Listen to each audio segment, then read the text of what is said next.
Hello and welcome to Talking Dogs on a Monday. Of course, we are talking all things BoyleSports Irish Greyhound Derby. On Saturday night at Shelbourne Park, we saw four wonderful quarterfinals, and I think it's safe to say that it's as hot and as deep a derby as I can ever remember at this stage. Going forward, we're down to the final 12, and they are a very, very talented dozen. I'm joined as always by the exiled dub Tommy Lyons, and we are joined today by Damien Lonergan, who is doing his best Steve Jobs impression on my screen anyway. Damien, good to see you. Great racing over the weekend. I would say you've been kept mighty busy by this derby. Yeah. It's been look. It's so far so good. Everything's been going from operation wise all good, and we're nicking a few quid here and there as well, which is always a bonus. Hmm. That's not what we want necessarily to hear, Tommy. Tommy, it just keeps on delivering, and it delivered again on Saturday night. And we have obviously we'll be talking about the Derby Plate and the Puppy Oaks. We had it in spades on Saturday night at Shelton Park. It was just a special occasion, a special night. Yeah, it's made a unique derby. Nine wide seeds out of 12. I mean, it's unprecedented. Guaranteed of a minimum of three in the final. You could, in theory, be in a derby final, be a wide seed and be in trap one. So it's intriguing, it's to say the very least. And talk about trying to nick money. I thought I was nicking money on Saturday night. I had one bet. I haven't had a bet in Shelbourne Park for a very long time. Scooby the Boss of 5-1. I'm still Oh, not sure how he got beaten. yeah, off the last bend you were counting it. Yeah, let's get into it. We had four quarterfinals of the BoyleSports Irish Greyhound Derby. Less than 2.5 lengths separated the four heat winners on the clock, and it all kicked off with Bombay Pat. I was speaking to Kevin Hennessy as I always do after racing, Tommy, and our take was, or my take certainly was at the start, was that none of these actually made a fast start. It was a very level start, and once doing so, Bombay Pat had a great platform to get racing, and he showed his exceptional acceleration and early speed. And by the second bend, this was over as a contest. It was much tighter in behind. Obviously, Balnabola Jim got around in second spot and ran hard. Check for Cash and Deladi Da clashed at the third bend, and March on Freddie came through for third. But this was very much a one dog affair. Bombay Pat winning by 6 lengths in 29.19. Yeah, look, it's a huge performance.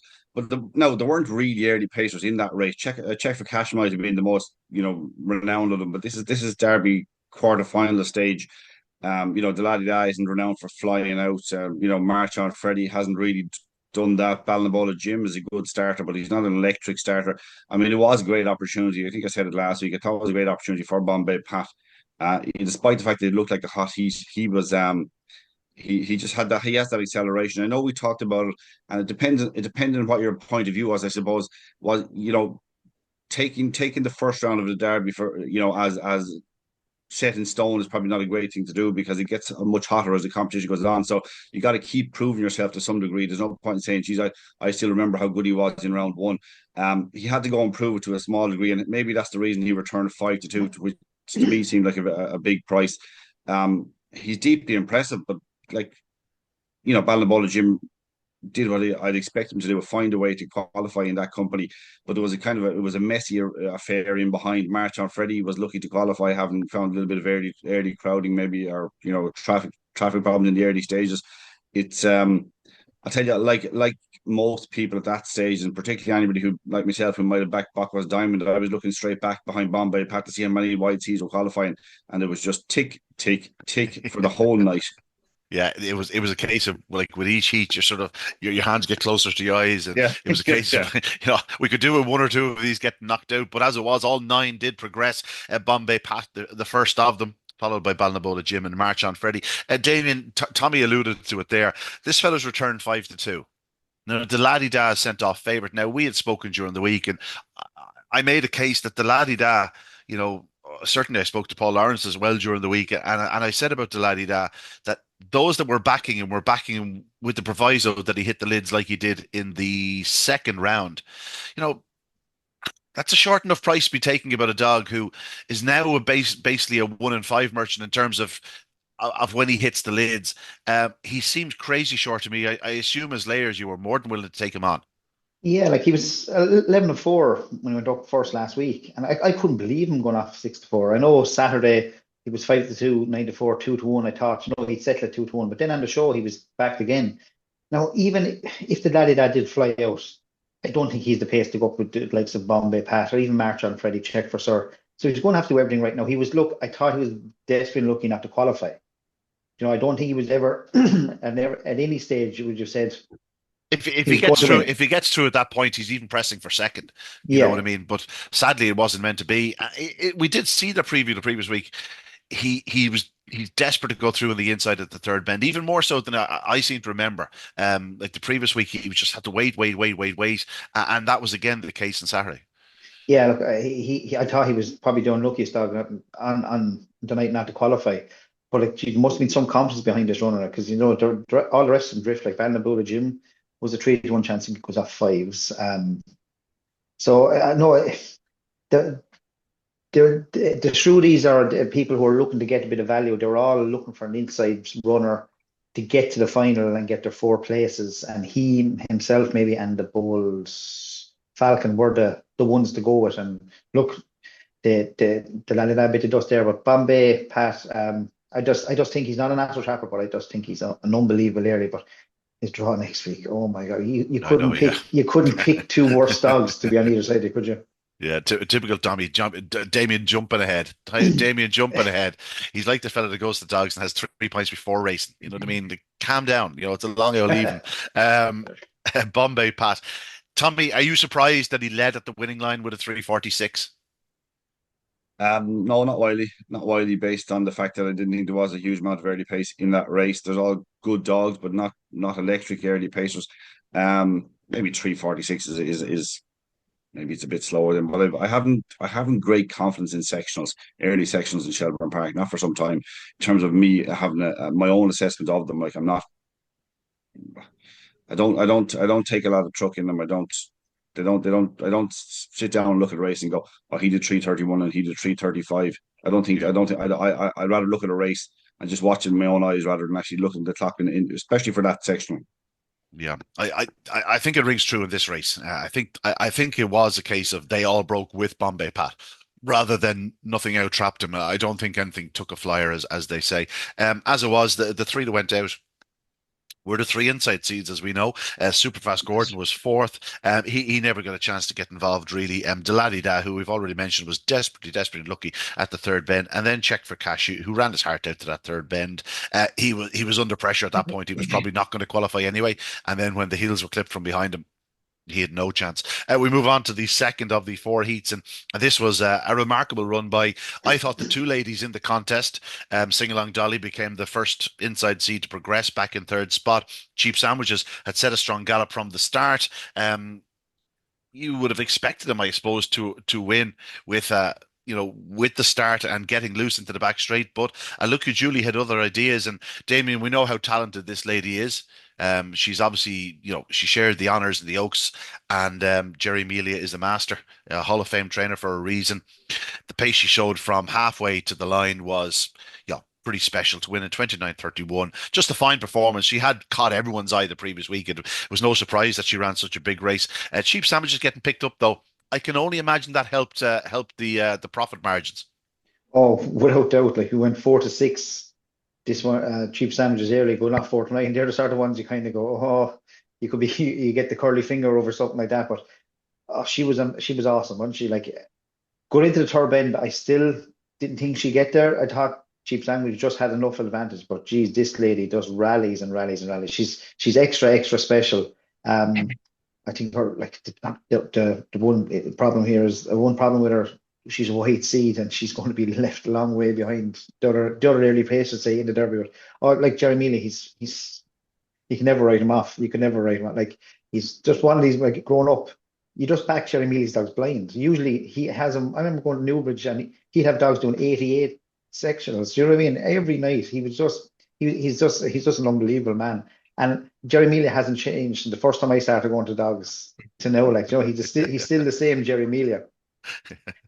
Sing Along Dolly, I think, is run, like, for a bitch who came in as a reserve in the Derby. She's running a massive Derby. I'd say there's not too many finishing faster than her. Yeah, I'll be honest. I've already had a nibble on her for next week. A rival firm, shall we say, went a much bigger price than you did, and I just had to take it from the draw in the second semi-final. We'll get to that a little bit later on. Tommy, you and me spent an awful lot of time in Harold's Cross growing up, and Yeah. I think if you had bet Jerry Melia blind, Granted, you weren't getting big prices most of the time, but I'll tell you one thing, you probably would have come out in a profit. I would suspect that he had relations that might have been backing on the tote at the time we were betting on the tote as well. So maybe the tote returns were a little bit smaller than they could have been. But he's an exceptional trainer. But she's a bitch. Like, it's some performance to get her back off a long absence to run so well. Like the first night at the Derby, and she's doing 29-51 in defeat, right? Beating the short head by 7 Beach. That's her first run since the Oaks final. And you're kind of going, wow, how much can she improve? And the beauty is that she has improved that. Mm. She didn't just, that's a flash in the pan. He had too much done with her. Jerry's too smart to have too much done with him early, like, to get a big run, and then that's the end of that. Like, she's actually just improved with each race. Now, what she does that'll get her in trouble, and it might also be a concern for other dogs drawn around her. She breaks very well, but she just doesn't have the pace to the bend. Yeah. And what she did the other night as well, she took a step left after about 5 yards. And for a wide seed, depending on where you're going to be drawn, I wouldn't like to be drawn on the left of her. If you're a wide seed as well, and she's in 6 or 5, you just really wouldn't be drawn immediately on her left, because she can break just enough to get in your way. I'm not sure that's her modus operandi. I don't think she normally she's does done that. it a few times now since she's come back. Yeah. She's broken. Like, her sections are 346, 343, 344. She's always been a good starter. Again, as you say, she gets outpaced into the opening corner, but I don't think she'll always necessarily take that step left. I doubt she'll have the room to do it next week either. And she's a 59-pound bitch. Like, you look at the powerhouses she's facing next week. I'm not sure she'll do it, but I want to get to her return price. She's returned 9-1. Now, this is something we have touched upon the last few weeks, Tommy, that the favourites have gone ridiculously short, and as a result, you're left with value alternatives. Now, there is no way in hell, like, this lady was even 9-1 on any board at Shelbourne Park on Saturday night, firstly, because 9-1's an abomination of a price, right? It's either 8-1 or it's 10-1. There's definitely no 9-1, right? Next to be telling us she was 19-2, right? The fact of the matter was, there was no 9-1 on any board. She was probably 6-1 max at the track, but this is a result of what's happening off the track, right? But 9-1 is a massive price about a bitch who was so impressive, as you said, through the early rounds of the Derby. Like, Untold Toller, I've sort of nailed my colours to that mast early in the competition. But I'm not sure I would have had him at a shorter price than Lucky Julian Saturday night, given the way he's been running and the way he's been starting. I just couldn't see he was going to get a run into the corner, because he hasn't been starting. And the first thing he did was take a right. He missed the kick. He was out in trap 7 by the opening corner. So I think they'll have to reassess his seeding going forward. But, like, surely the 9-1 is not just wrong, but massively wrong. Well, it's dependent. It's dependent on the strength of money for the favourite. I said here last week that I didn't think it should be anywhere close to the price it was. I wasn't sure it was even an odds-on favourite that Cheap Sandwiches in that company. That wasn't even the hottest heat, and yet it was the hottest heat that he'd contested. It was the next test for Cheap Sandwiches. In fairness to Boyles, Damien said that they went 4-6 early, and that's fair, because like the straightaway quotes were kind of 4-9. Which were ludicrous, I felt. Lucky Julie at 9-1 is massive, but then again, I thought Untold Dollar 7-2 was very short. Yeah, I think we're in agreement there. I want to mention that, Ms. Evan McKevin spoke about it the other evening, that this was a race where Cheap Sandwiches ran well. He's picked up by a half length, but the eye was drawn by the 2 females, Damien, and it is a case of these 2 ladies came into the Derby fresh, and it really is standing to them. The 2 of them look like they're absolutely flying. Sing Along Dolly did a huge clock home the previous week. I was giving her life on Saturday night, and I tipped her up actually as the sort of the lively outsider of the night. She's beaten a half length and 3 parts of length. She gets a little bit of a doing off Ballymacbriar as they're coming up the home straight. She's cutting across him, and he's trying to edge off, and they clashed. But like, she runs a remarkable race. These 2 ladies are clearly just absolutely loving life at present. Yeah, we want to trying to keep Sing Along Dolly out of it. She's a complete outsider for the Derby, but trying to keep her out of the first 3 is going to be a massive task. Like, you know what I mean? Because some of these dogs, the big ones, we don't know what they're like when they're led. So these could all, not say drop off, but just mightn't be as force the same force when they're not in front. And like Sing Along Dollies and Core, they're going to be there to pick up the pieces, aren't they? Yeah, they sure are. Yeah, it was a good race. Mustang Fever. She went out in her sword. She ran a great race, back and forth spot. Ballymac actually, we haven't mentioned him. He was available at 20-1. He really did put up the cheap sandwiches down at the third bend. He enters back in second. Now he breaks his own heart probably, trying to reel in the leader. He gets to, I'd say, within 7/8 of a length at the third bend, at which point Cheap Sandwiches just runs his line, drives on, and Ballymacbriar's done. And off the final bend, like he's toasted. Like the oxygen levels are on the floor. And then Untold Dollar, who we've already spoken of, missed a kick and just obviously saw no room in front of him, decided I'm off to the countryside. Off he went out to trap seven. He could never get involved. It's a shame he never found his trapping boots because the engine is there. But yeah, nothing else to add about that, gentlemen. You're the most loyal man in Ireland. I swear to God, it's Untold Dollar. Or is it that you can't admit you're wrong? Yeah, It's probably a touch more of the latter, to be honest. It's something he struggles with. He might be mistaken, but he's never wrong. Yeah, wrong is a very strong word. We're going on to Heath 3, Tommy. We're going to have some serious questions here for Damien in a few minutes. Caracaldo has perhaps been, outside of the favourite, and a couple of other ones as well, but he's up there with the most consistent greyhound in this derby. He posts a career best display on Saturday night, gets to the front early, goes clear, 29.15, contains BoyleSports Bob quite comfortably by a half length, I have to say. Never really looked in danger. I was actually surprised somewhat when I saw it was a half a length. I thought it was more of a length, but when you look back at it, it actually was just a half length. 16.87 to the third bend. He's doing what, 12.28 home. There's nothing wrong with that for a dog who is an Irish Sprint Cup champion, and they waited a long time to stick him over 550 yards. Tommy, we've been huge fans, and we continue to be huge fans for a long time. But yet this fellow is still a much bigger price than many for Derby Glory. When is he going to be start showing? When are the traders going to start showing him some respect, Tommy Lyons?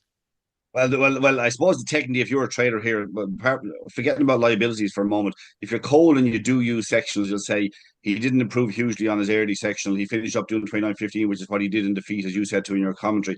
Did in defeat the previous week when he's behind Buckwest Diamond. So he didn't have to improve, but in a way he kind of. To be honest about it, I said last year after Kobe won the Derby that I felt it was a monstrous training performance, and I stand by that. But this will be one of the best training performances I've ever seen if this dog wins the Derby, because this is a dog last year who won an Irish Sprint Cup. Dog we doubted would stay at 550, but then maybe just delay out the track suits with the longer run to the bend and give you a chance to open up an advantage. He's also getting on a bit. It's well over a year since he won an Irish Sprint Cup. And there was a talk at the time that the reason he won the Irish Sprint Cup is because the starting traps are on the far side of the track and there's no crowd around, there's no noise, and he was a little bit nervous. All that sort of stuff has gone out the window. Forget about it. Like this to me would be one of the greatest training performances of all time, were this dog to win a Derby. And I look at he can win a Derby. I still don't think he will. But like he's in the semi-final of a Derby, regardless from David Murray. This is exceptional stuff. And if he does, what a great story and what a great performance. He's one of the most likable dogs you could ever watch in racing. He's just brilliant. Yeah, Damien, I got to the stage where on Saturday or even earlier in the week, I was thinking to myself, if this dog's any shorter than 7-4, you have to take him on. You have to take him on. Like one of the powerhouses is going to get in behind him and probably just pick him up sort of nonchalantly in the last 50 strides. He was even money on the night. Like this dog was backed off the boards. Everyone wanted to be with him. He's returned 11-10. You left with egg in your face because he never really looked like getting beaten. BoyleSports Bob did all he could. But like the beauty of Caracaldo is, as powerful as some of the dogs in behind are, they're not going to be picking him up to the third bend. It's only from the third bend home because he is so fast down the back straight as well. Like he's doing a 16.87. That's huge, And here we are, 29.15, wins at 11-10 in a race where he was probably 25-1 on to lead around the corner. Hindsight's 2020, and you go, yeah, I suppose he did 29.15 the previous week. Like, why were we taking him on? Yeah, I'm a big fan of Caracaldo and big fan of David Murray. Like, I echo what Tommy was saying there, but even though I'm a big fan, I've been given no respect at all throughout the Derby. As in, like, he's been big prices every night. you're just waiting for him to be picked up, but it's not happening. We see it every year. Like the like with Pastanas and New and Taylor, you're kind of thinking after running too quick early, they're not going to, 6 weeks in a row, they're going to start coming back. This dog is staying on a bit stronger, like and I've been given look. I haven't been given the dog. As I said, a huge fan, but not giving him any respect at all. Like um, last week, he was still available 25s to win the Derby. Like Yeah. looking back now, yes, it was a massive price, but I find going to find it hard for him to, you know, when he's after being not put, he could say he's put. Here's a question for you, right? Here's a question for you, right? He's fifth choice in your market, joint fifth choice in the market, right? Excuse me. But if Bocco's Diamond wasn't in the Derby market, he wouldn't be But fourth choice in the market. He'd be close to the top. He'd be oh, nearly favourites. well, he definitely sure he's taken so much percentage out of the market. If he No, wasn't but I'm not, there, I'm not talking. I'm not talking about a percentage point of view because you should still have four dogs ahead of him if that's the way you view it. But if you took Bocco's Diamond out of the Derby, he's probably the most consistent early pace greyhound left in it, and therefore is probably going to be disputing Derby favouritism. As it is, he's fifth choice in the market because, from what we've seen in this Derby thus far, he's going to struggle to lead Bocco's Diamond, and that could be again the case on Saturday night coming. Do you see where I'm coming from, Tommy? Yeah, I do. I do because everything about the 29.15 looks good, except for the fact that down to the third bend, he did what 16.80. 7. And what did Bacchus Diamond do the previous week? 16.63 or something. Yeah. Yeah, that's the issue. That's the issue. They come up together in the final. You say, okay, if they both run the race, he's going to have to make up 3 lengths of Bacchus Diamond from the third bend, or 3.5 lengths of Bacchus Diamond from the third bend. That's the way you're kind of looking at it. So I like. Damien says things saying there. I don't, I haven't shown him respect. It's like he's been a bit harsh on himself because you have to price it based on what way you think it'll be backed, and what way. There's more nuance than just thinking about what their actual chance of winning the race is. He's I think we're all in agreement. We all think he's a fantastic dog, and it's some training performance even to get this far. But to get this far with the swagger, with the way he's been performing, I said it last week, and Kevin agreed with me. I felt his heart might have been broken the previous week. It's quite Yeah. the opposite. This dog is a warrior. exactly. This dog is gone. Well, do you know what? Just put me out there again and give me another shot. I mean, that's a fabulous performance the other night. It really is. I was thinking on the same lines. That I thought like that, after being beaten by Bacchus Diamond 2 weeks in a row, I could say if he came out of the kennel and saw Bacchus Diamond again, I'm thinking he's just gonna say no, put me back in. Do you know what I mean? But I Yeah, thought I thought he was actually breaking his heart, yeah, and he was running way above him. Do you could see some dogs they might do 29.15 finishing second, but you think if you put him a solo that night, would they do Yeah. 29.15 at the same? But he's an incredible dog. Like we're talking about a sprint cup winner. Thinking the Laurels, will he stay the 5-5? Or you'd be thinking yeah. when you go from Dundalk to Cork, you think, will he stay the 5-5 trip? He's staying out 550 here. Like Yeah, he is. No, there's no question about it. Like, and he's He, a he's class he's a act. great example. He's a great example, Ian, of the difference in tracks and the difference in trips.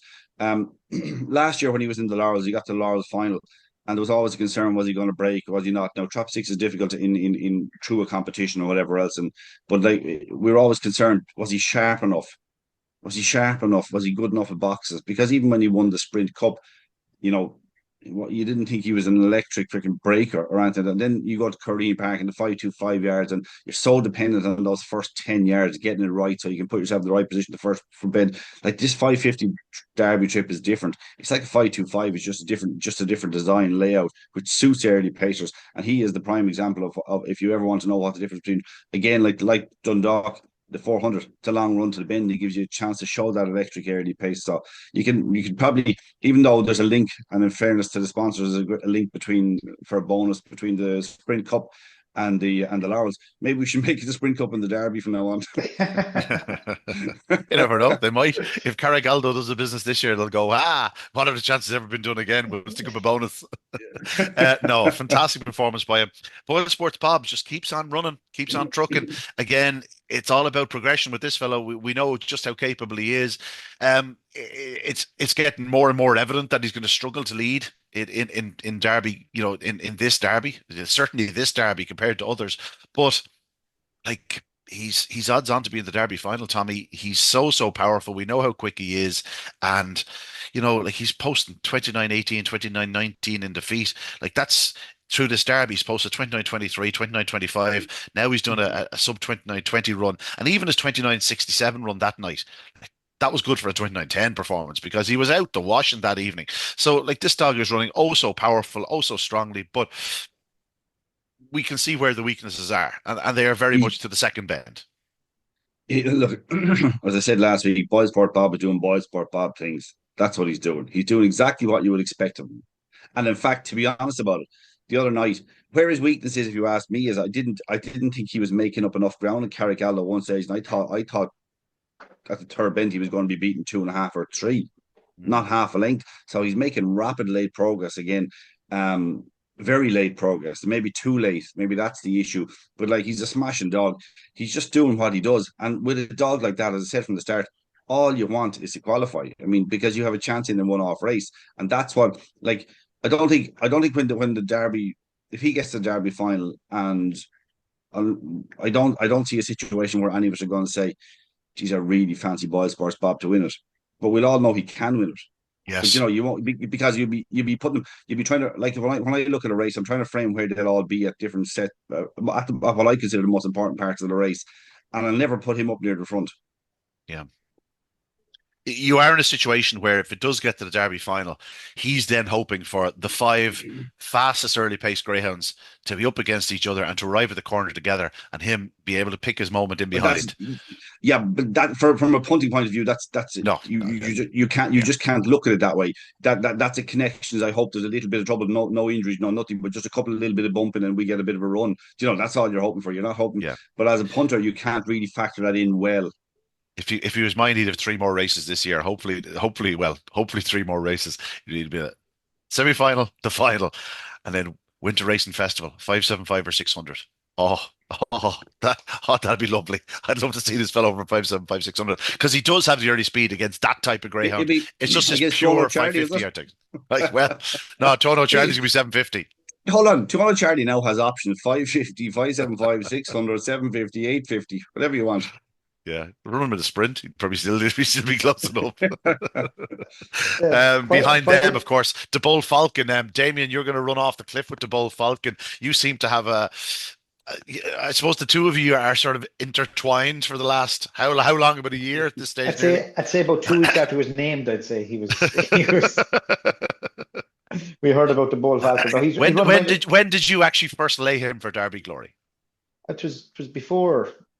I'd say it was a month before John Race Day in Tralee, which is last March. Do you know what I mean? So rumor has it, Tommy, that Damien wakes up in the middle of the night, cold sweats, screaming, "The Bull Falcon, the Bull Falcon!"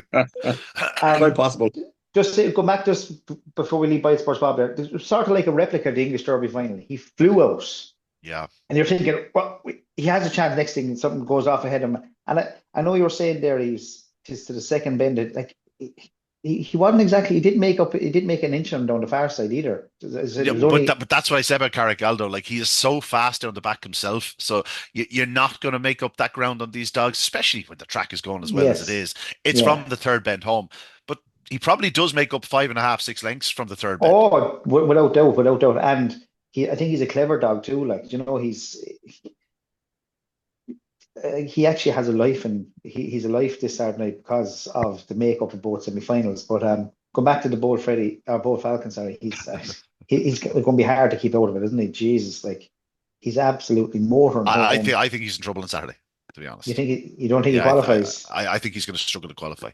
I think he's going to have to pick up 2 or 3 dogs that are almost coming home as fast as him. Yes. Like, he may be in a situation where we're going to have to pick up something like a Single on Golly or a BoyleSports Bob. And if you have to do that, that's not a great position to be in. Or Ballinabole Jim, like, you know what I mean? A dog who's sub 32 seconds for 600 yards. Do you remember the 575 race the Bull Falcon ran one night? He led to the corner, and he just, as if something, did he stumble? I think he took a false stride or something. Yeah, he lost his action. I thought he went wrong. I said, there's something's going wrong. And actually, he got back up to winning 31-60 or 50 or something like that. And I was thinking, this doesn't look right, but he's absolutely Ginger He'd had him have flying. he'd have done the clock that night as well if he got around the Yeah, corner. yeah. And the three that went out extra gain, he ran his heart out for Jerry Holy, and I'd say he's a dream draw, a dream type dog to have. You can run him over any trip. This is the sort of dog that win plenty of 5-2-5s because he'd be picking up dogs that he'd pick up for fun.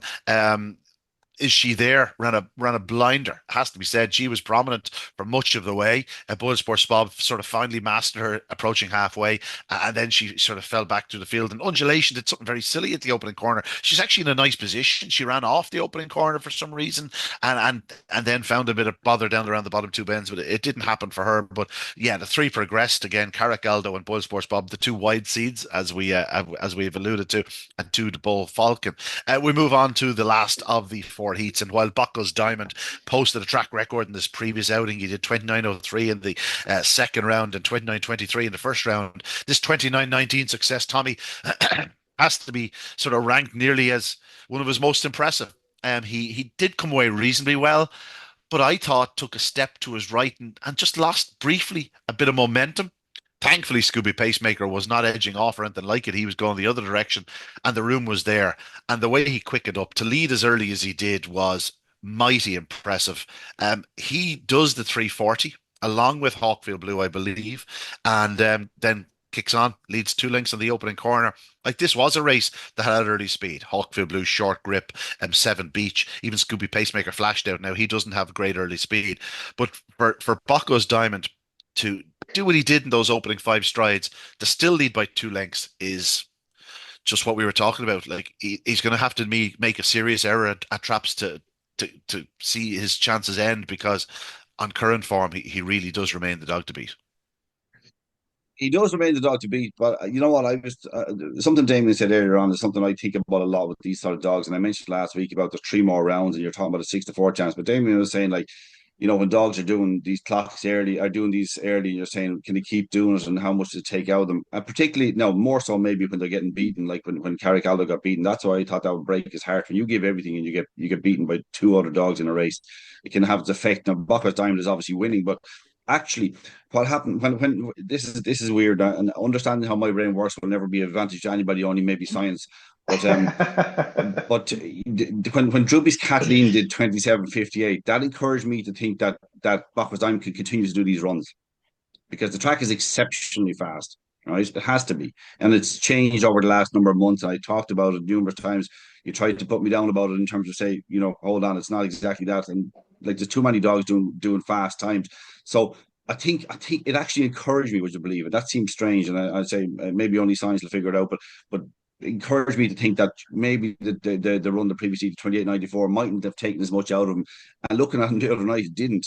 He did. You're right when you say that he kind of took a step to his right early and did things wrong. But fortunately enough, you have to kind of, if you look back to the previous round, he was in trap 5 as well, and he came out and went as straight as a gun barrel for the first 25, 30 yards. So I think that maybe that's just a bit of a one-off and a little bit unlucky. But I think he's changed. I think he's matured a lot. And he's not now the dog. He's not now the dog that missed the kick completely against 7 Beach one night. I don't think he is. I think he's now he's not anticipating traps opening. He's accelerating off the traps opening, and that is more important when you have early pace like he has. That to me keeps you out of trouble. It allows you a little tiny room for error and still be able to show what you're capable of. It's a huge run. It's an absolute monster run. You think a dog like Callaway Kinnegar, who absolutely can rock it home, is beating 4.5 lengths, and he's always going to find himself in a little bit of crowding, a little bit of traffic, have to find his way around it. But like to beat him 4.5 lengths to 29.19, I think it's an absolute monster of a run. Yeah, I tend to agree with you. Damien, to do 16.80 off that start, like he's playing he's in a different sport.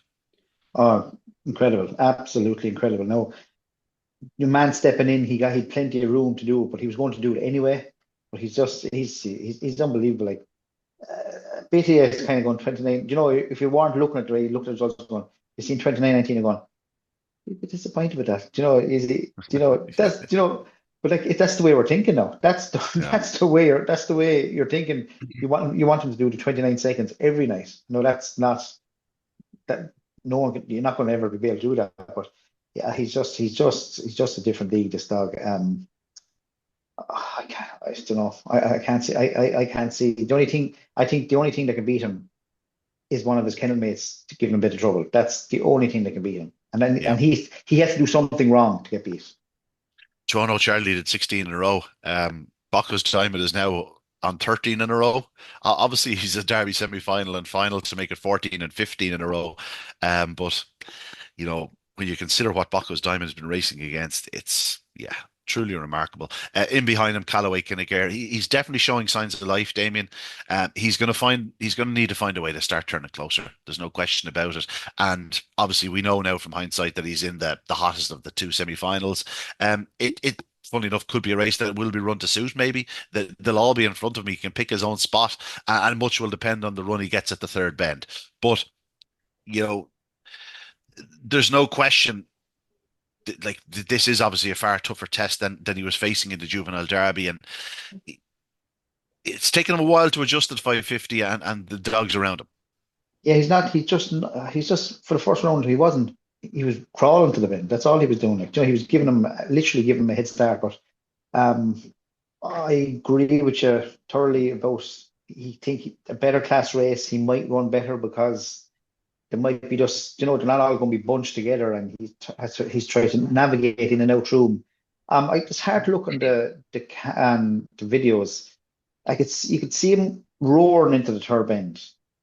And next thing the camera goes off him, and I don't know what happened really behind. Did he check up, or is it at the same point every week that he's just not run, that he's just checking up the corner? But he's absolutely rocking home. I actually think he's a certainty to qualify. I don't because he's just like Aldo, Pat, Bacchus Diamond, they're not all going to lead. Do you know what I mean? So Yeah, but I had this discussion with Kevin the other night. The dogs that you're talking about that don't lead, I think they've already proven in this competition that they're not going to throw in the towel. Like, certainly Carrick Aldo's proven that he's not going to throw in the towel. He did 29.15 behind Bacchus Diamond. Like, he's had two opportunities to get his heart absolutely broken. Like when Bacchus Diamond just raced away from Bombay Pat didn't lead the previous week. He charged down the back straight to go to the front. I don't think it's just going to quite fall into his lap now as quick as we think. And I think Callaway Kinniger is going to have to be at his best behaviour. It is noticeable the other night. You can see what's happening into the third bend. He's definitely hesitating. He's definitely waiting and waiting for the gap to arrive, and until that gap arrives, he's sort of putting on the brakes a little bit. He's sort of tapping, waiting for it, and then when the gap arrived, he went through it. But if he does that next Saturday night, he's goosed. yeah, I don't think you could ever say he's goose because the way he's finishing.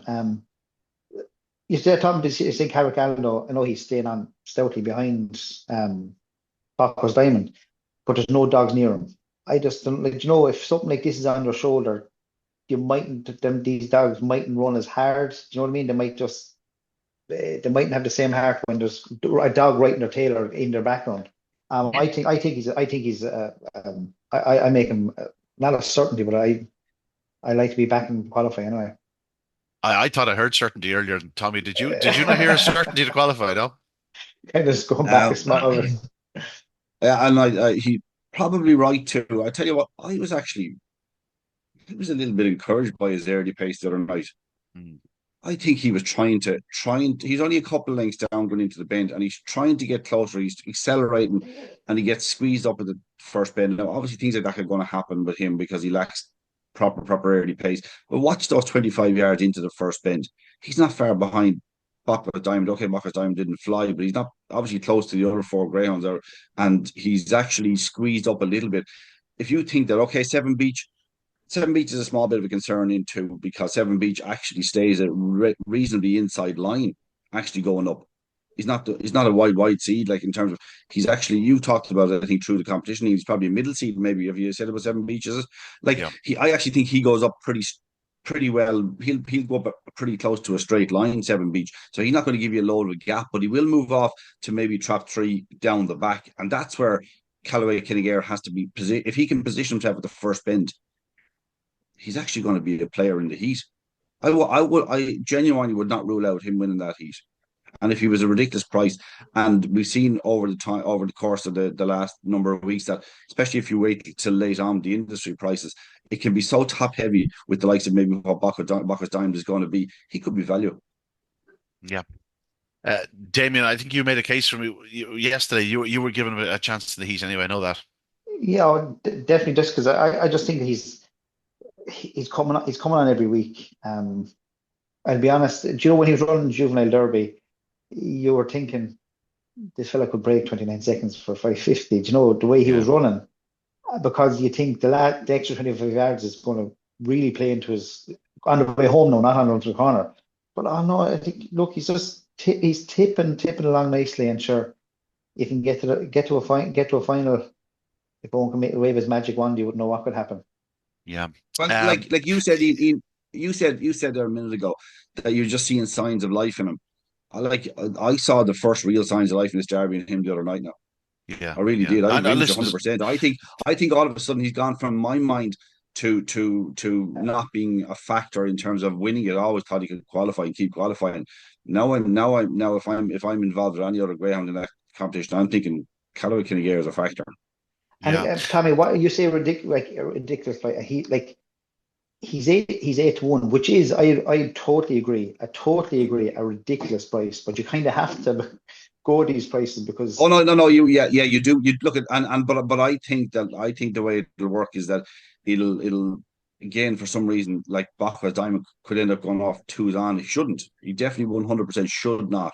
But that's what could happen. The way looking yeah, at the way the markets have gone over the last number of weeks, there's actually a funny situation. Bachman's Diamond has been what was he 6 to 4 before the heats before the quarterfinals. He could Yeah. go off a bigger price into the final if he was drawn in trap one in the 6 wide seed final. He could go off a bigger price in the final than he was in the quarterfinals and be in the Derby unbeaten for Derby final unbeaten. Yeah. That's how important the draw still is, and all these 9 wide seeds are. Back in third was Seven Beach. The dream is still alive for Jennifer O'Donnell. Damien, he had to cling on. Now it got tight. go. Now it was a neck. It didn't look like a neck to me at the time, but I'm sort of trying to glance back while you're looking at other things, and then when you look back at the replay, you go, I don't know what I was talking about. Seven Beach was always third, but he's still there. Obviously, he's facing tougher tests again. Um, he's on the other side of Bocco's Diamond next week. We'll get to the draw in a moment, but it was just great to see him qualifying. He deserves it for his body of work over the last 2 or 3 months. I say of all the 9 wide seeds, he's the one dog you wouldn't be worried about any of the draws. You know, if he gets drawn trap one, I don't think it's not going to be panic stations because he has done it from inside there. I think he's an incredible dog. Jennifer's been, she's been prepping for this all year. She's have to do it twice before. Um, Look, not more say he's a dog that he's very very capable of doing a 29-10 run. No issue whatsoever with that. He's well capable of doing that as well. I know he put it up to Bacchus Diamond in that competition. No, Bacchus didn't maybe come out the best that night, but he gave him a run for his money and he was only coming back. But he's a real professional dog. And it's the old dog for the hard road. I think he's there.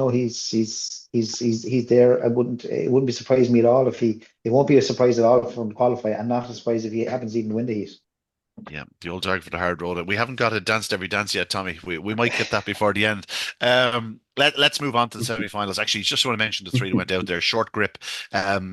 This was the end of the road for her. Once she didn't take a flyer again, her goose was cooked. Hawkfield Blue ran a big race actually in defeat. He looked like he was in a nice position to challenge for that third spot around the third bend and just sort of lost his position. And Scooby Pacemaker, while he flashed out, he just couldn't get to the corner. And he'd run so well through the competition. I would assume they'll be looking at maybe obviously they could potentially get the call up for the consolation. To be very interested to see how the consolation goes this year with the weekend, with the Winter Racing Festival soon enough after it.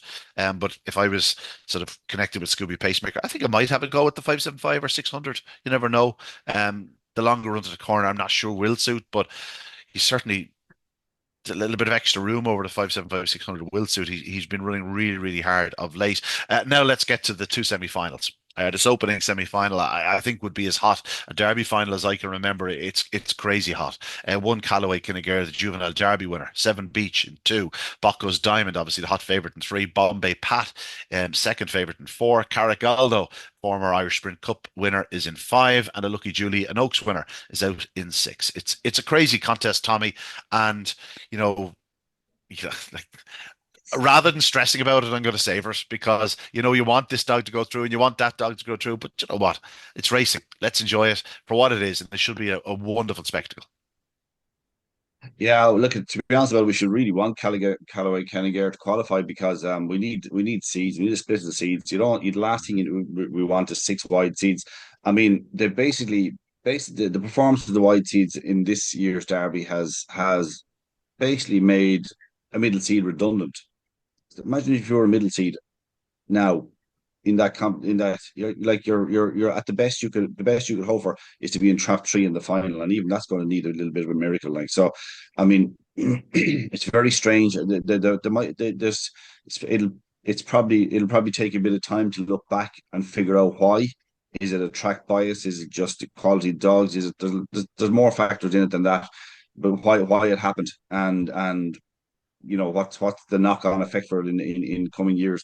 But anyway, I think we need Callaway Kenny-Gare to qualify. I do think he will. I'd be surprised if he didn't. I think the only thing that will keep him out of the final is first bend trouble, real first bend trouble. I think after that he'd qualify. I really do, because I know he's 8 to 11, Bacchus Diamond. I think he's matured enough to get away with this. He's shown since those couple of runs, where was kind of a neck and neck with Seven Beach prior to the Derby. I think he's shown he has superior early pace and is probably able to take a couple of lengths out of the dog, which is ridiculous because Seven Beach goes to the bend.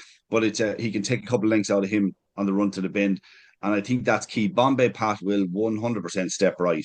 So it actually allows Bacchus Diamond to take a small step to the right and get away with it. If he does what he did the other night out of 5, if he does it out of 3, he'll be fine because Bombay Pat's going to do the exact same thing anyway. I think one of the more important things is to see how well does Carrick Aldo break. If he does a 3:32, he's done it twice in a row now. If he does it a third time, Bombay Pat could be in serious trouble trying to find a run because I don't think he's going to track inside too often. And certainly not around the first bends where if you're showing your best acceleration into a bend like Bombay Pat does, you can't all of a sudden steer inside. You just can't. I think the argument could be made that of all the 12 semi-finalists, Bombay Pat was the one that had the worst luck with the draw. I think so, Ian, because I think, as I said to you, when you're tracking, like Bacchus Diamond showed, even though we questioned like if he led, what happens.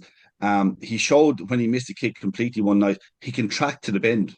He can track to the bend, and that's important.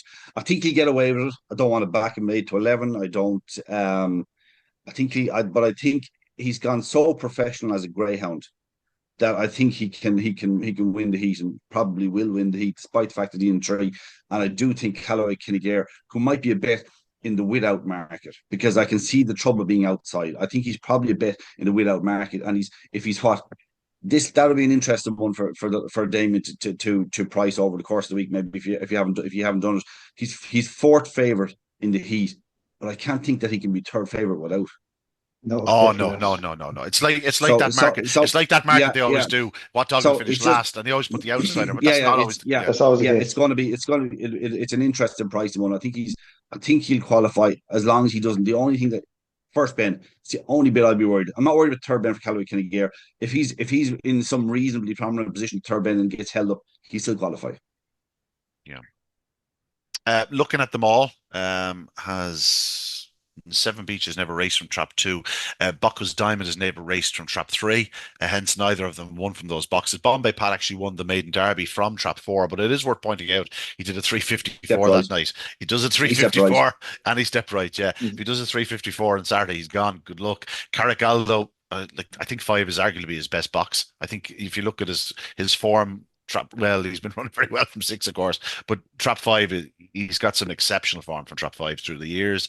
And where else do we have? Oh, Lucky Julie. Well, we know she's won from out there. On more than one occasion, she won the Oaks from out in trap 6. It's an intriguing contest, Damien. You've priced it up. You've made Bacchus Diamond 8-13, is it? 8-13. Yeah, I think he's going to get. I think he's going to have the world of room and a level start or anywhere near a level start. He just sails around the front, and I don't think there won't be any catching him. Just goes to show you, like a Lucky Julie 29-30 last week, in back or 25-1. Do you know what I mean? Bombay Pat 29-19. He's going to go off 4 or 5-1 on the night. It just shows you the the actual class that's throughout this heat. Like it's just one of the it's a heat. If you're to ask me will Bacchus Diamond go off bigger or shorter than 8:13, he'd probably go off a bit bigger. I don't think he'll return twos on Well, this week. normal logic would suggest that, but as I've said, and Tommy backed it up, the way these betting markets have gone, like this fella could go Yeah, off 2 to 5. Like yeah. it's crazy. They just want to get stuck into the short ones for whatever reason. It's Now, good for punters that don't take the odds on, obviously enough. well, part of the Yes. reason for them going off short to two would be having more heats and a lot of odds on chances, so people are throwing in multis together as well. Hmm. I think in many ways Seven Beach is the key to this race. Discuss. Who who uh he'll definitely leave Callaway Kinnegar and he'll definitely go up in front of a Lucky Julie. But how far I don't think he's going to step off to I don't think he'll step off to lane 4 or 5 like. I don't No. think so. I think you stay in. Yeah, yeah. I think they ran him as an inside seed at one point, did they? He definitely did, yeah. Yeah. Where was? Well, he certainly ran as a middle seed. No, he's never run I'm as not an. sure he's Oh, he key. I'm has. not He sure has he's run as an key. inside seed. Yeah, sure, he ran the Derby last year from Trap One. Yeah. Yeah.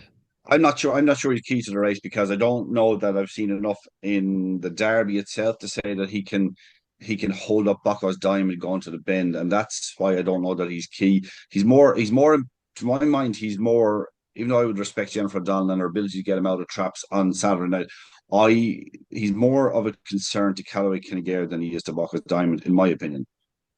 Yeah, I'm just looking back at him from last year's. What was it? The August 19th. Uh, he went up straight from Trap One.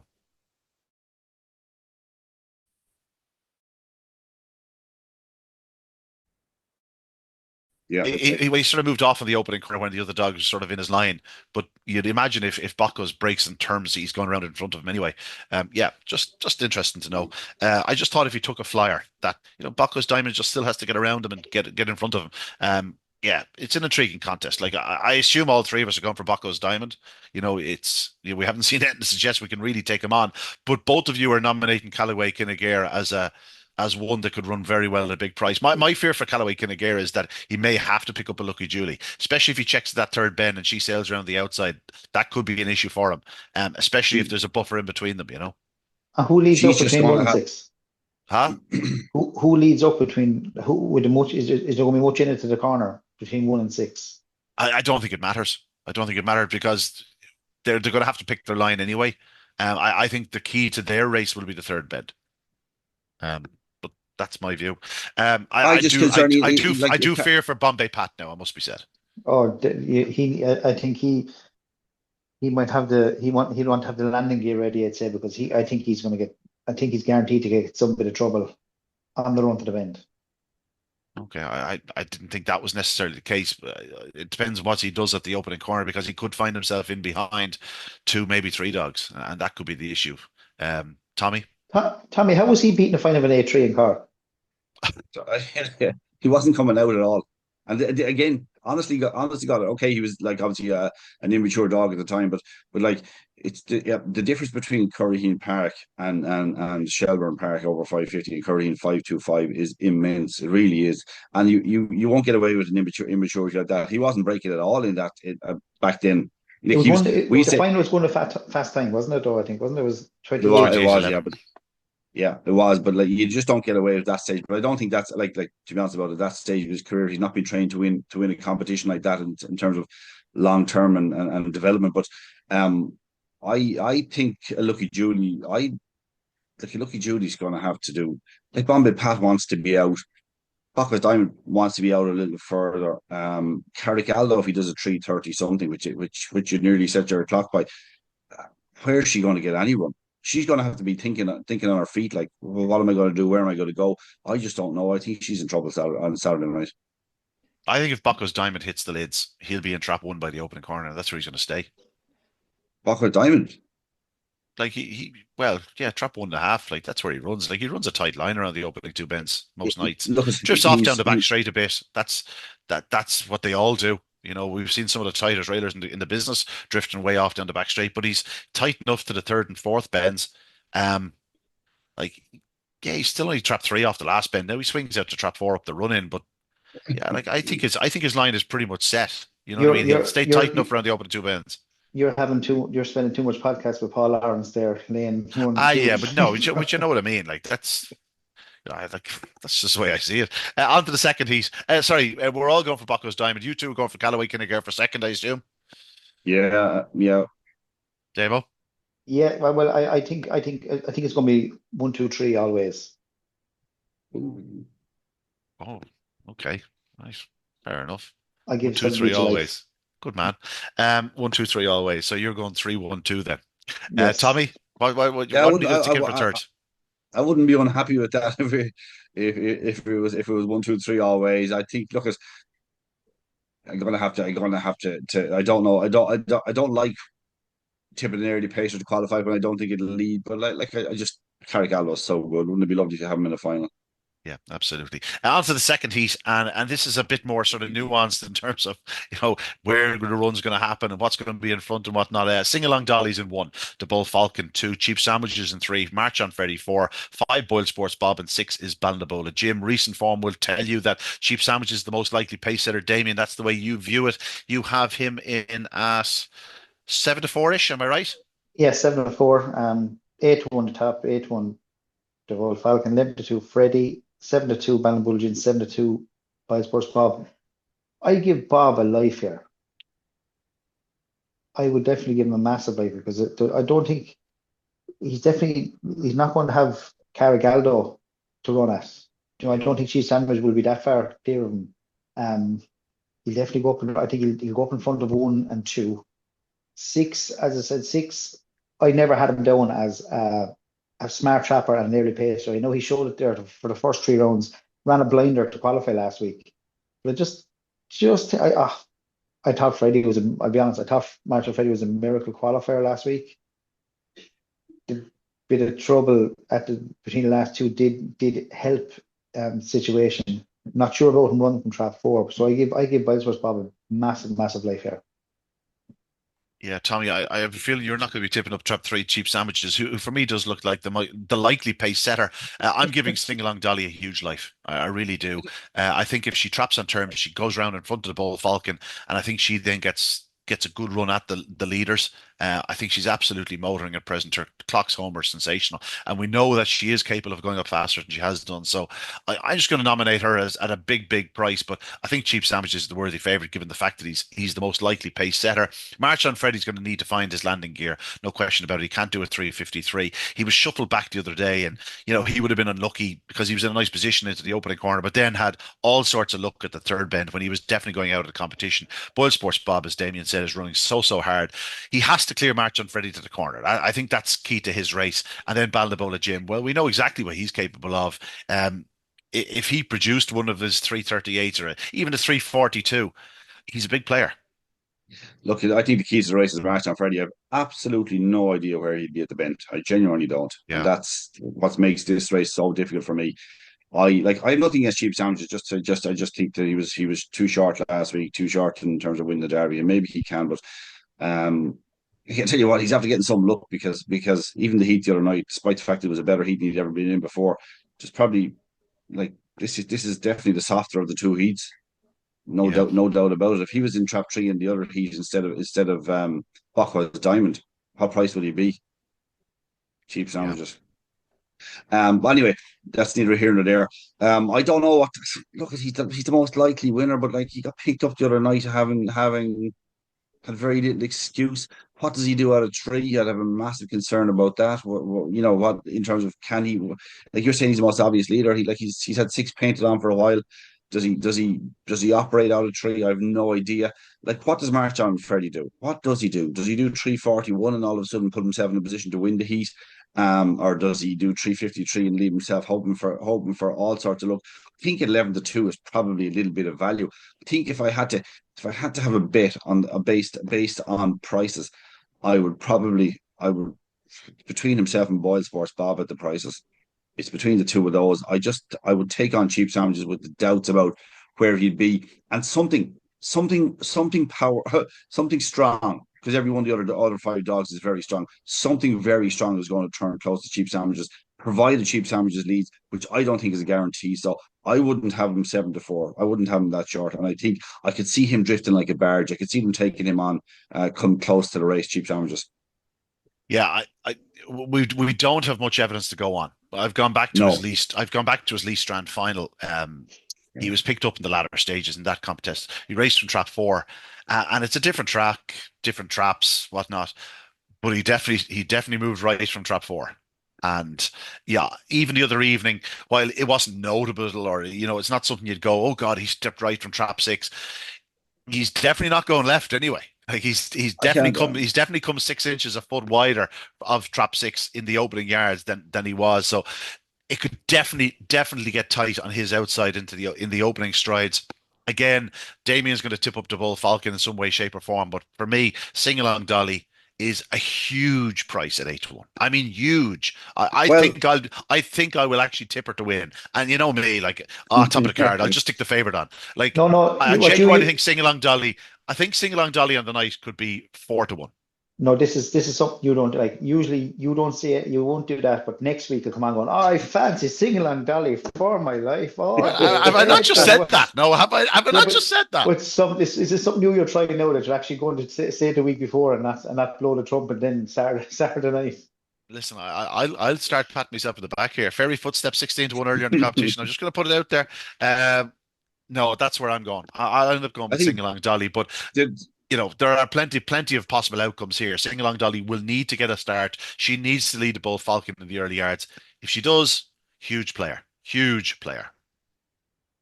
well, I just have absolutely no idea where Marshall Alfredi will be at the first bend, and that's key to the race, in my opinion. And because it's key to what sort of run BoyleSports Bob and Ballinabole at Jim get, it's key to what happens with Cheap Sandwiches. If Martin Freddie breaks, the Cheap Sandwiches come out and do they bump, or does Cheap Sandwiches lead a length and Martin Freddie slipstream around behind him and win the race? I don't have a clue, honestly.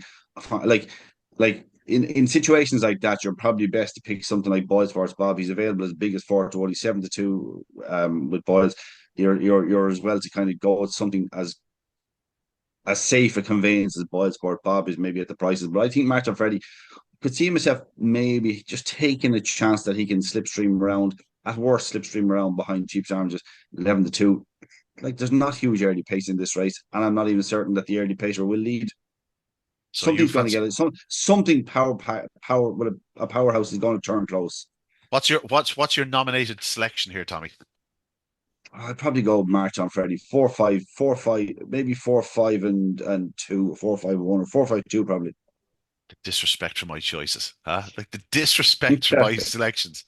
Damien, I'd be going 5-6-1. no, you're not. Don't give me that. Don't give me that. There is You're after absolutely no convincing me. way. You're There is after no convincing way you're that is the way you see it. in the last 8 minutes there. You're after convincing me that BoyleSports Dolly qualifies. If you think she's certainty to, you fancy her to win the race, she must be a certainty to qualify. She must be a hybrid, is she? BoyleSports Dolly, is she? Sing along, Dolly. I'll tell you what, if she wins at 8-1, she will be BoyleSports Dolly. Two fascinating semi-finals. I think you'll back me up, lads, and say the best luck to anyone with a connection or any sort of a share or interest in any of these 6 or 12 greyhounds. They're a very, very select group, Tommy. As hot a derby as I can ever remember.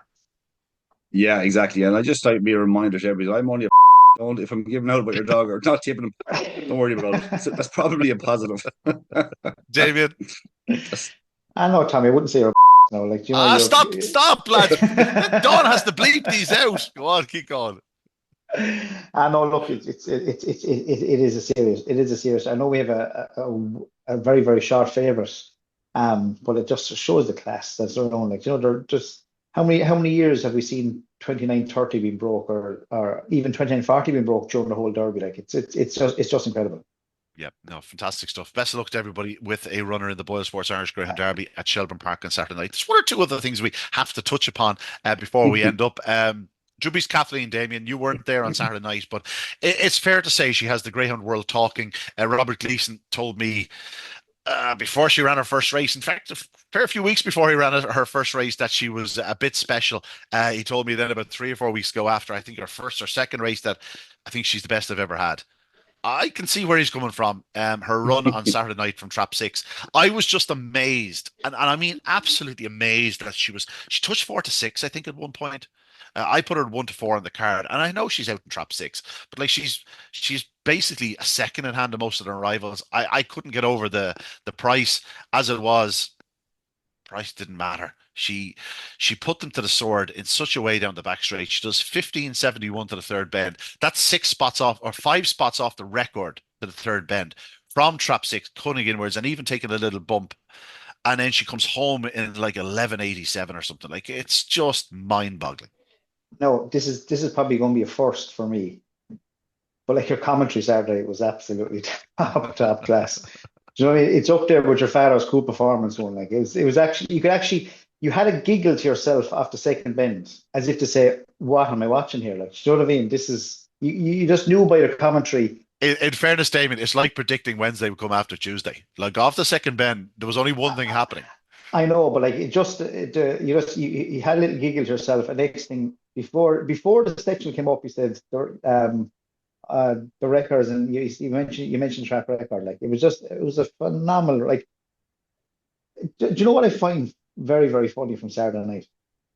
Carmack King does 29.05, and he hasn't got a mention anywhere. He will. You He know, will get a I mention. He know will he get a would no, mention. but I'm Yeah. saying no, but like you know what? On Twitter, everywhere, it's Droopys Kathleen actually took over the show. It was the Droopys Kathleen show Saturday night. It wasn't Bucko's Diamond. It was the Droopys Kathleen show. But it just shows you that what we're being spoiled at the moment. Like, do you know what I mean? She is an absolutely incredible bitch.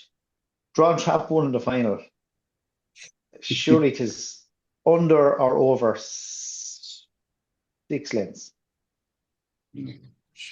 Yeah. I might go over that. Anyway, Tommy, Yeah. she wins, and I'm actually not entirely sure that. I think she'll end up being a sort of trap two, trap three bitch. I think she'll run I think she actually ran a much more fluent corner the other evening than she had in her previous 3 starts, and maybe that's because she is coming from that little bit wider out. Tommy, you could see the way she moved down the back straight. We've spoken about it last week. That again, there are 28.50 bitches in behind, and like the 28.50 bitches, there will be 28.20 bitches, and I said in comments she's 4, 5, 6, 7, 8, and it really was that quick. Mm. It seemed with every 2 strides she was going a length further clear. I've never seen anything like it. It was just truly remarkable from a bitch that, yeah, it could easily be the best ever. It's electric stuff right from start to finish. I mean, like it's her fourth ever run, and she's out in trap six. So there's as much against her really as you could say. Like fourth run, trap six. She clearly wants the rails, and we didn't know that how badly she wants the rails before Saturday night. She wants them so badly. She's saying, "Well, get out of my way because I'm just going across here now, and that's it." But like to be able to do those sectionals, despite having to kind of shoulder her way across to the bend, and I don't know. I mean, watching her stride down the back, it's just and then actually the way she railed up the straight and the whole lot, I don't know. I don't know where the ceiling of her ability is. Nobody does. We're setting new figures here now. Like I mean, I've been talking about fast times and clocks and track records and things being broken and all that, but like I didn't expect a bitch on her fourth ever run would be doing 27.58.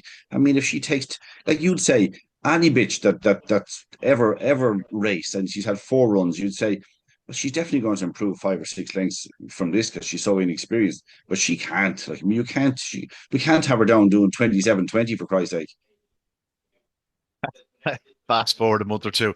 And Yeah, another exactly. unbelievable performance by Droopys Yeah, Kathleen yeah, as she yeah, lowered yeah. her own track record to 27.32. Yeah, no, she was. I, you're sort of almost afraid to let yourself go as regards this one. You know what I mean? Because she's so fast that any little niggles or any problems going forward, you just fear because you don't want to get yourself too invested. Like like she is a monster. Like that's what I said in commentary. She's a monster. I've never ever seen anything like it. The manner in which she put them to the sword the other evening was breathtaking. She is a truly, truly spectacularly fast bitch. And touch wood, all goes well in the future. They're There like, was a rumor swirling around. Someone mentioned to me that she may be going to toast her for the puppy oaks or something like that. And I text Robert. He actually texted me yesterday, and I just said to him, I'm hearing a rumor. He goes, what's the rumor? I told him. He says, I'm not sure she'll ever leave Shelburne Park. And you know I what? I I That I makes me blockade very happy. I'd blockade the port if I thought she was going to close her. I really would. Like, get some of my French friends out to blockade Oh, because I don't think you like. Why risk it? Why risk it? No, no, no. She's a Derby favourite for next year, probably. Do you have Antipost prices there? She's probably favourite for the Derby already after 4 runs. Now there's a huge amount of time between now and then, and who knows what's going to. And like you said, Ian, we don't like to get to get ahead of ourselves, but this is just a joy already to watch. It really is. We have been spoiled over the last while, and it doesn't matter how fast the tracks are because no other dog has come close to the track record over 5.25 recently. Tommy, even if the tracks are 20 spots faster than they were 3 years ago. And all I will say is that any night the track records are going, or you look back at the Pestan and Ewan Taylor track, that Derby that year, there they're were mental. stunning runs, so massive runs done through it. Like there's an argument to suggest that that track was as quick as this track is now, right? But let's I say it's 20 spots faster across the board than it was 3, 4 years ago, right? She's still doing 27.78, like you know what I mean? I love the fact. I really love the fact that the track record has taken this long to break since Yeah. Paradise Madison. I love that because a track record shouldn't be broken every few months. Track records should be outstanding performances that take huge effort to. And yes, things develop and change, and sand and training methods and nutrition and all these things, but they should take time. They should be a gradual process. That's why this is so special because it's taken so long to do it. I think that makes this. I don't even know what to think of the run the other night because it's so good. I really don't. I think it's unprecedented to see a bit of such immaturity in terms of experience go and do this. I, This is utterly It's freakish. good pal of mine is yeah. coming. Good pal of mine is coming over from the UK next weekend for the action at Shelburne Park. You have friends. I do one or two, of which I nearly include you in that bracket. And he asked me the question on Saturday night after racing. He says, "Is Droopys Kathleen running next week?" I said, "Yeah, the finals on Saturday." Sweet. Like that's this is one now where if you were on the fence about going to Shelburne Park next Saturday night, yes, it's an unbelievable derby. Yes, but you know that, and you knew what dogs were probably going to Should, be there. But Droopy's Kathleen is all of a sudden one that'll go. Do you know what? Let's go and see her just in case. You know what I mean? Just in should, case she only has another 5 or 6 starts. You know what I mean? come here, can they squeeze it in for television Saturday night? I don't know. Well, what they could do is they could certainly show it as Like as a recording during the I, television. They can only on get the 3 races in, so I'm afraid you're really stuck for time. the marketing team here in Boyles actually said the message in Microsoft Teams this morning about Droopy's Kathleen. I haven't, they haven't sent the message ever before about. Do you know what I mean? They haven't said that. Yeah, That's yeah, yeah. and she could be the greatest thing to ever happen to sport. You know what I mean? And you know what? It's better that she's a bitch too because it just catches the imagination even more. Like Yeah. It helps though that she's also owned by Group One Dylan winning Brown. jockey, and technically she's owned by 2 Group One winning jockeys because I know Alan and Pat Dobbs also bought a half share of her after her first start. So Pat Dobbs and Dylan Brown McMonigal they have some achievements on the in the equine front. But I'll tell you something, as good as the horses they've ever ridden. Not sure They they've don't ever have it like ridden this. one as comparatively as good as this lady. She is something very, very special indeed. The other heat, the other heat is won in 28-17 or 15 by unanimous Roxy. She is absolutely Ah, she flying. ran well. She And ran she's well. going to mention, like, I was writing a report yesterday for Racing Post, and the opening heat went to unanimous Roxy, who led off the opening corner wins in 28-15 pretty comfortably.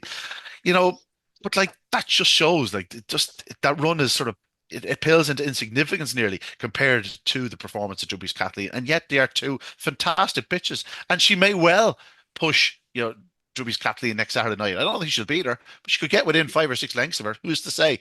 Doing 28 seconds, you know what I mean? No, just a wonderful, wonderful performance. If you do get the chance to get to Sheldon Park on Saturday night, you don't know what's going to happen down the road, but she will be in action next Saturday night at Sheldon Park. So come and watch her in the flesh. There is nothing better than watching these athletes in the flesh. The Derby plate, ladies and gentlemen, we have to quickly go through it. Damien, we'll let you start because obviously one of your great pals, Carmack King, of course, your close association with Owen McKenna. You always told me that you were the brains behind Operation. Well, Carmack King and Ventry Faith both did your job. Carmack King, it was brilliant to see him back to his summer form. And while, his summer form was like 29-34 and whatnot, as we always say, you can take that 20 or 30 off for this time of year for when the Derby's on. And that 29:05 run, probably up there with his very best runs. He was aided by the fact that there was traffic on the inside. They were sort of bumping each other, but he hit the ground running. The signs were there for the previous week. He was sent off a red hot favourite and he duly obliged. At one point, he was very close to Derby favouritism, during the summer, and you can see why. Yeah, look, he's only he could see from the week before when he picked up Tribal said that he's slowly but surely come back to his best. This this were like industry prices. Like he was 4-9 all day Saturday, and he goes off 4-5. Like so, just it goes from one extreme to the other. Like, but Yeah. oh, this it was all over the trap rise here, wasn't it? Like once he kind of showed his old spark early, it was always going to be a question of how far. Ballyhooly Bruno did do his best, 5.5 lengths. Ran well, very, very, very, very well in the feet, but had no answer to Karma King. Good to see Knocking Dazzler coming back to his. I thought, even though he didn't win, I thought it was good to see him show a bit of his old zest since after being switch kennel. His Ventry Faith for Pádraig Murracu, a bit Pádraig isn't too well at the moment, so that's a good tonic for him. He's got a lovely draw on trap one again, but just shows you what happened, like what went on Saturday night. This no one mentioned. Like Karma King does, I say the second or I say the fourth or fifth fastest run ever over 550, and Yeah. doesn't get a mention. Like it just shows it just, which is brilliant, which I think is brilliant for the game. Yeah. He he reminds me a lot of actually Marshawn Freddy. When his probably weakest point in the race, even though he has led up in very good company, is probably into the opening corner. He probably does lack that length or two that needs to compete with the likes of the Bocco's Diamond and Cowell. Everyone misses that 2 lengths, but that sort of ilk. Because he does 16:96 to the third bend, which is easily the fastest he's ever done. So he's coming home in around 12 seconds. Like it's a hell of a good run from a very fast greyhound, Tommy Carmack King, and he's going to be very hard to beat in the place, but it's just not cut and dry now. There's lots of early speed in the contest still. The likes of Tribal Sid, Knocking Dazzler are there. And while the boat picked up on Saturday night, conditions are getting colder again in Dublin. That was one thing I noticed on Saturday night, whereas the strong running dogs did their clocks, whereas the dogs that are just lacking that yard, of stamina, they were getting picked up. Yeah, I'd like to look at the other three heats were around the 29:50 mark, close to it, in a length either side of it. And Karma King just came back and did what he showed earlier in the year that he was capable of. He's probably a step above himself, and maybe with a couple of exceptions, step above this sort of level, if you know what I mean. Because most of the top greyhounds qualified into the latter stages of the Derby, and he was just unlucky that it didn't happen. And so I just he's there's always this potential. I don't think I'd set my clock by him in the sense that I'd like to see a draw in the final before I'd be thinking that he definitely win. He's 5-2 to win the competition now, is something like that. Damien, is he? I think he's around about that sort of Yeah, marker. 5-2. Yeah. Yeah, yeah, yeah, look, he's the most obvious winner. He's the most likely winner, but yeah, I'm not rushing in to back that. He's actually, if you like him at 5-2, right, you're probably as well off to take the odds against for the heat. As I said earlier on, I'm back to Scooby the Boss at fives. I'm still not sure how he lost. He just did everything wrong. He's just like, to my mind, with the trouble he got, not trouble. He by the crowding he got, he probably was capable of doing a 29:20 run, but he did. He's just not polished. He's just not polished Yeah. yet. I When he was going does I it, was going I was going to compare him to Scooby Pacemaker. It's taken a long time for the penny to drop, but I think it's he not. is next. I think he's next year's Greyhound, the Yeah, Scooby the it Boss. hasn't. It hasn't. Penny hasn't dropped at all. No. Actually backed him each way at five. He got somebody to back him for me, thinking he couldn't be out of the first two in that heat, and then backed them each way at 20s to win the competition. And a couple of lads to back for me, small bet. Still think I have a chance of collecting on that first four places and whatever else. But like he's just not polished at all at the moment. Just doing things wrong and finding trouble where really one length of pace or ability or sharpness would get him out of all of that. So Hoffield Abbey, in fairness, ran very well to win that heat and battled on strongly, because I thought when Scooby Boss went through it on the inside, even though he'd made a lot of mistakes by that stage, I thought he'd go on and win it. Miami King is, my God, what a game Greyhound Yeah, Miami King is. Ah, what he's a flying. fabulous Yeah, dog. he's Just flying. just he's How many races has he won too? He's at 13 wins now. Like he's at the he's do you know what he is, Ian? He's running at the level that he is, if you know what I mean. If that's not being unfair because this is very high level. But he's running exceptionally well at it. So it's a good competition. It really is. Yeah, it is a good competition. It's actually more competitive than anyone I can remember. Really competitive. I thought Elite Josh ran a big race in defeat as well. He just ran into the Yeah, back of Miami King when making his yeah. challenge. He's very strong. I actually said this to Damien yesterday. I said he's always a bigger price than he should be. He doesn't get an awful lot of respect, Elite Josh. But if you look at the bare bones of his form, he's got some really good form. Nocky and Dazzler was back in third, but I think Damien's right. He is starting to show that bit of zest and life. And it'd be no surprise to me if he did 29-30, making every inch in the final. He's certainly a dog that has to be respected in the competition. Carmack King, Ballyhooly Bruno, and Ballabadina Puma qualified in third in that one. And then the other heat, as Damien said, for Padraig Muraku, Ventry Faith, a good winner. The 10-1, like in hindsight, I go, God, he was in trap one. It was a great draw. He doesn't always trap like that. When he does trap like that, he's got a big engine. He's a fast greyhound, member of a very fast litter, that Droopy Sydney, Ballycount, Lucy litter. They're all capable of a big run. And when this fellow got to the front, as talented as they are behind, they were never going to pick him up because when he does get to the front, and fortunately, it's not as regular as it could be.